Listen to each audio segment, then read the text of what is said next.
తెలంగాణలో సొంత ఇల్లు లేని నిరుపేదలందరికీ ఇందిరమ్మ ఇండ్లు అందిస్తామని రాష్ట్ర రెవెన్యూ గృహ నిర్మాణ శాఖ మంత్రి పొంగులేటి శ్రీనివాసరెడ్డి స్పష్టం చేశారు.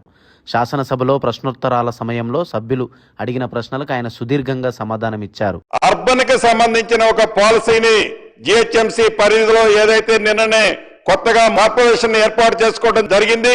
ఈ పరిధితో పాటు మిర్యాలగూడ, నిజామాబాద్, ఖమ్మం, వరంగల్ ఇలా పెద్ద టౌన్లలో పేదవాళ్ళు ఎవరైతే నివసిస్తున్నారో ఈ నివసించే వారికి ఇళ్ల స్థలం లేని వారికి దగ్గరలో ఉన్న ప్రభుత్వ స్థలాలలో గతంలో చెప్పిన విధంగా 3 ఫ్లోర్స్ వరకు పర్మిషన్ ఇస్తూ అక్కడ కూడా ప్రభుత్వ స్థలాలలో తప్పకుండా ఈ ప్రభుత్వం అక్కడ కూడా పేదవాళ్ళని విస్మరించదు. ఇది పేదవాడి ప్రభుత్వం. వాళ్ళకు కూడా ఇందిరమ్మ ఇల్లు, వారి ఆత్మ గౌరవానికి చిహ్నంగా ఉన్న ఇల్లు ఈ ప్రభుత్వం ఇస్తుందని కూడా తమరి ద్వారా గౌరవ సభ్యులకి రాష్ట్ర ప్రజలకు కూడా తెలియజేస్తున్నాను. అధ్యక్ష, ప్రారంభంలో పైలట్ గా కొన్ని గ్రామాల్లో ఆనాడు 400 నుంచి 600 ఎస్ఎఫ్టీకి రిస్ట్రిక్షన్ అనేది లేకపోయిన కారణంగా కొంత ఎక్సెస్ కట్టుకున్నాం. దానికి ఎగ్జంప్షన్ ఇవ్వమని అడగటం జరిగింది. తప్పకుండా అది ఎగ్జంప్షన్ ఇచ్చాం.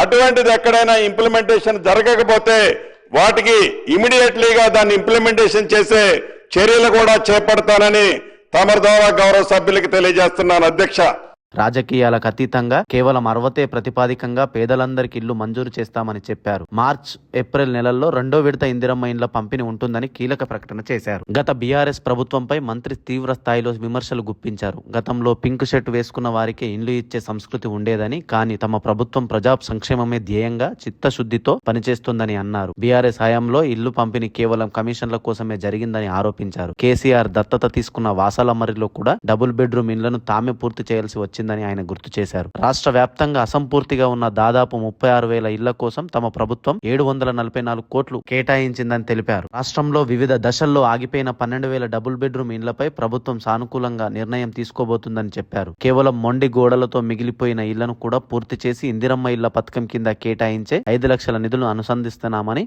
మంత్రి వెల్లడించారు. అలాగే పట్టణ ప్రాంతాల్లో స్థలాలు లేని పేదల కోసం ప్రభుత్వ స్థలాల్లోనే ఇల్లు నిర్మాణం ఇస్తామని ప్రకటించారు. అటవీ ప్రాంతాల్లో నివసించే వారు ఎదుర్కొంటున్న ఫారెస్ట్ క్లియరెన్స్ సమస్యలతో L1, L2, L3 సమస్యలను త్వరలోనే పరిష్కరిస్తామని హామీ ఇచ్చారు. సింగరేణి పరివాహక ప్రాంతాల్లో నివసిస్తున్న ప్రజలకు 76వ జీవో ప్రకారం పట్టాలు పంపిణీ పెండింగ్ లో ఉందని, దీనిపై వచ్చే కేబినెట్ సమావేశంలో చర్చించి తుది నిర్ణయం తీసుకుంటామని పొంగిలేటి తెలిపారు. గిరిజన ప్రాంతాల్లో ఇప్పటికే 12,500 ఇండ్లను మంజూరు చేశామని, చెంచు జాతి వారందరికీ మొదటి విడతల్లోనే ఇండ్లు కేటాయించినట్లు పేర్కొన్నారు. అసెంబ్లీ సమావేశాల అనంతరం ఉమ్మడి జిల్లాల వారీగా ప్రజాప్రతినిధులు, హౌసింగ్ సెక్రటరీలతో ప్రత్యేక సమావేశం ఏర్పాటు చేసి పెండింగ్ సమస్యలన్నింటినీ కొలిక్కి తెస్తామని వివరించారు.